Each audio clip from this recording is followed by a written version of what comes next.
Halo semua, selamat pagi. Hari ini kita akan membahas salah satu topik yang cukup menarik, yaitu tentang online collaboration, enhancing digital competency. Apa itu online collaboration? Akan kita bahas sesaat lagi. Perkenalkan, saya Lucky. Saya adalah dosen di Prodi Teknik Informatika Universitas Maju. Salam kenal. Online collaboration atau kolaborasi online merujuk pada kolaborasi atau kerjasama antara orang-orang yang melibatkan perangkat, aplikasi, platform pada lingkungan digital.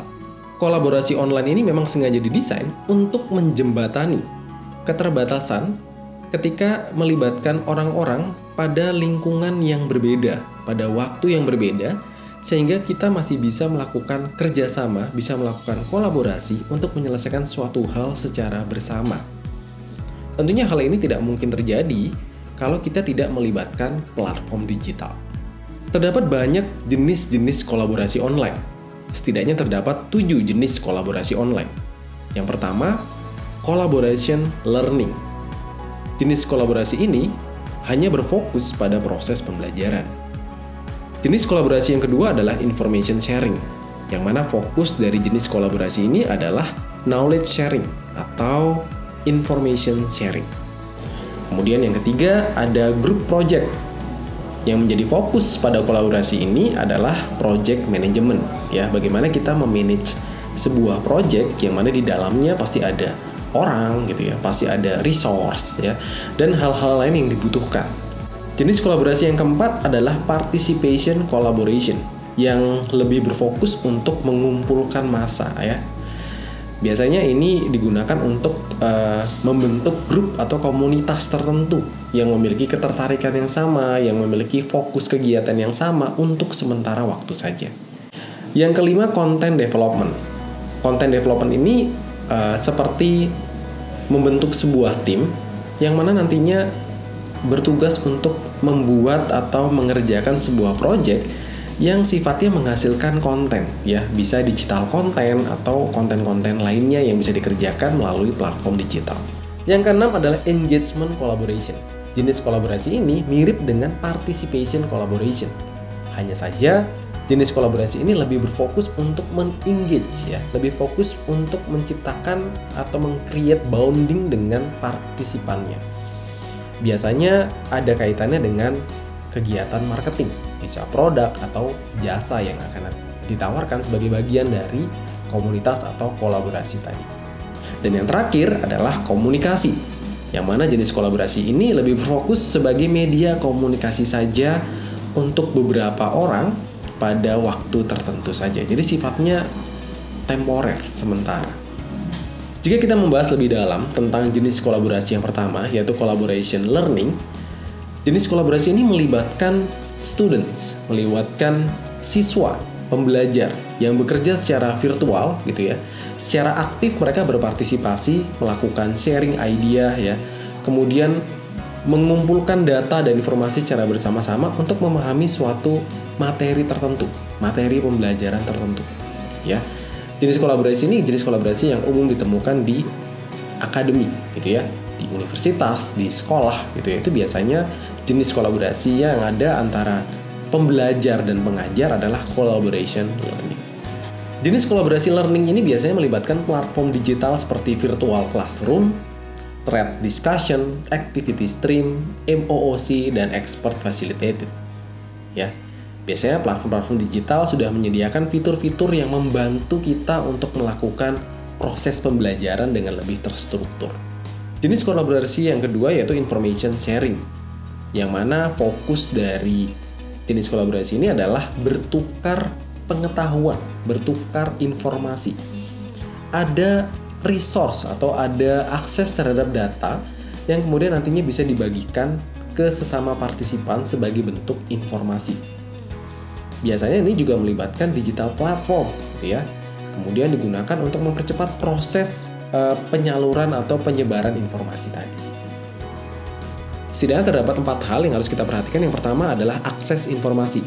Yang kedua, sharing result sebagai bagian dari tujuan dari kegiatan kolaborasi itu tadi.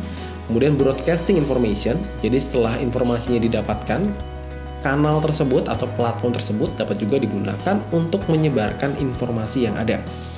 Dan yang terakhir, biasanya platform digital juga dapat digunakan sebagai tempat untuk mendata ya, atau membuat log gitu ya terhadap temuan-temuan yang didapat pada komunitas tersebut. Group projects ya, atau jenis kolaborasi yang lebih berfokus pada memanage sebuah project itu melibatkan kerjasama secara virtual ya, untuk menyelesaikan sebuah tas-tas yang terbagi setiap individu ya, dengan memanfaatkan tools-tools digital ya, tentunya dengan perangkat komunikasi digital pula yang juga ditujukan untuk mencapai tujuan bersama. Biasanya di dalam group project ini terdapat personal to-do list. Jadi setiap tim atau member dalam sebuah anggota tersebut biasanya memiliki to-do listnya masing-masing.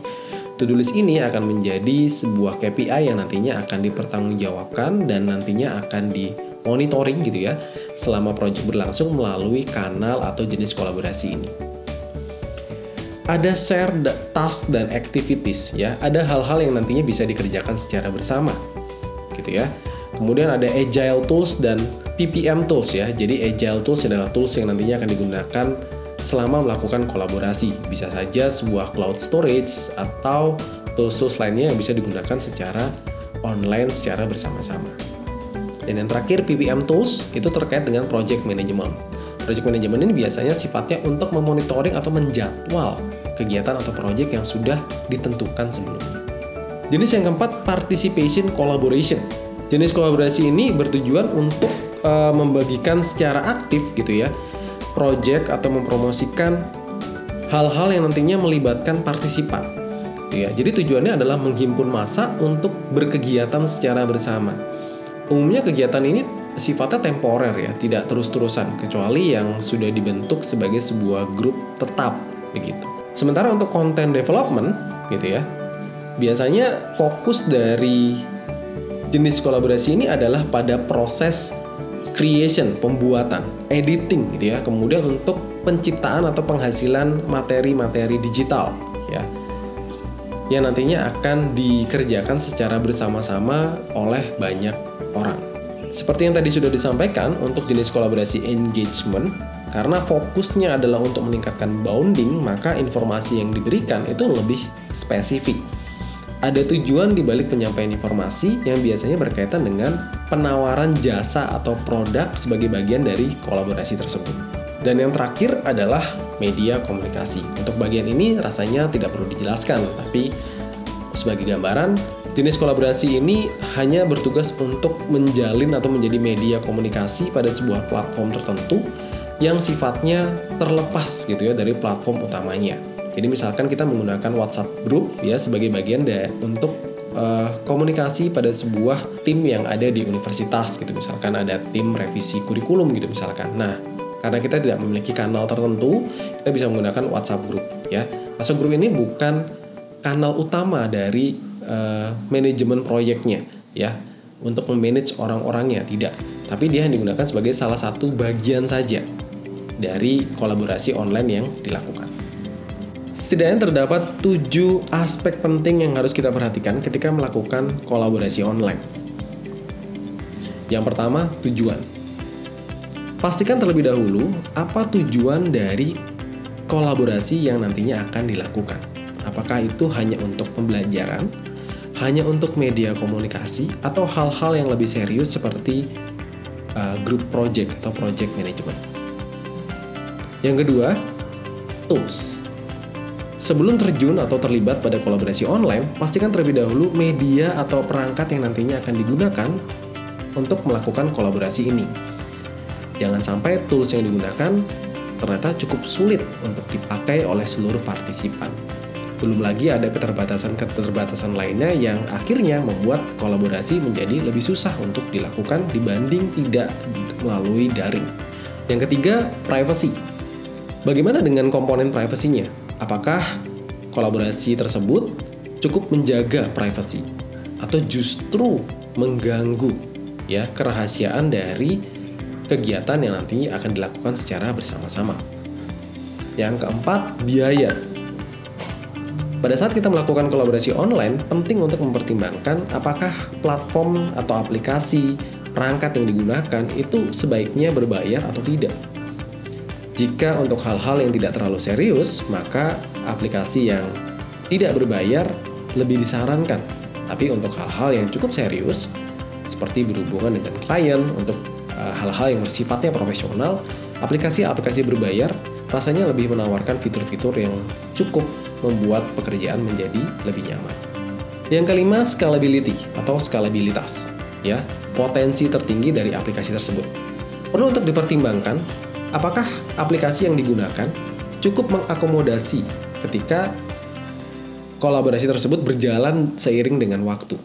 Bisa saja ada batasan pada cloud storage yang digunakan. Ada batasan pada fitur-fitur, ada batasan pada jumlah, ya. Ada alasan mengapa orang-orang lebih menggunakan Telegram ketimbang WhatsApp Group, karena batasan partisipan pada masing-masing platform. Ya.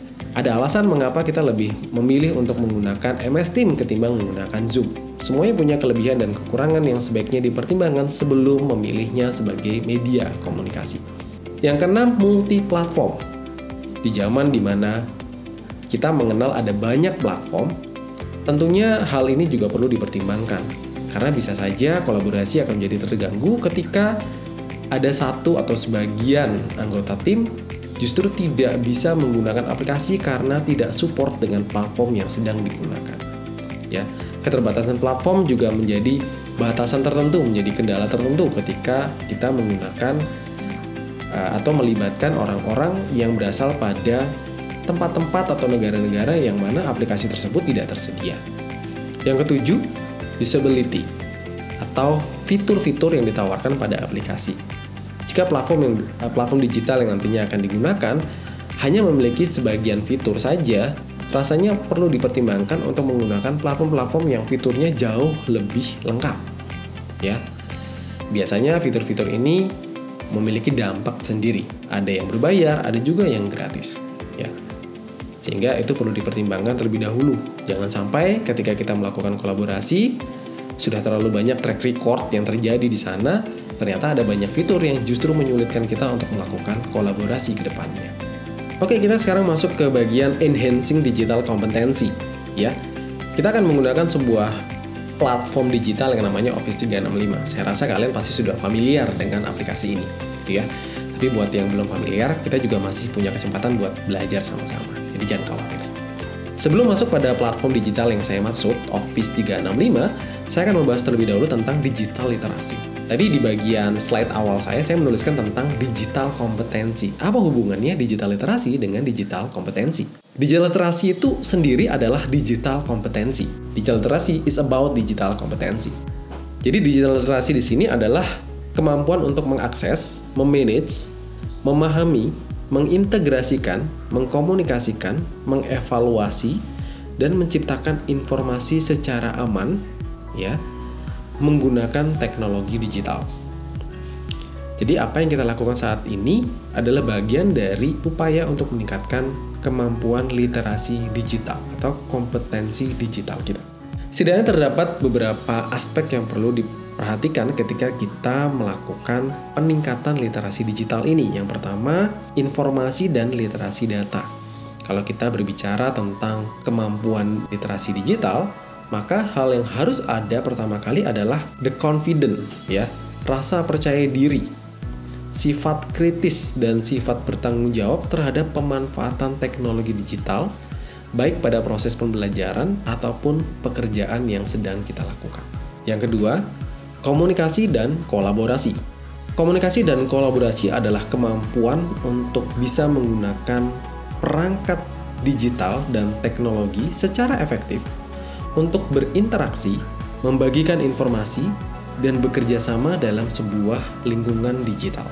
Yang ketiga, digital content creation.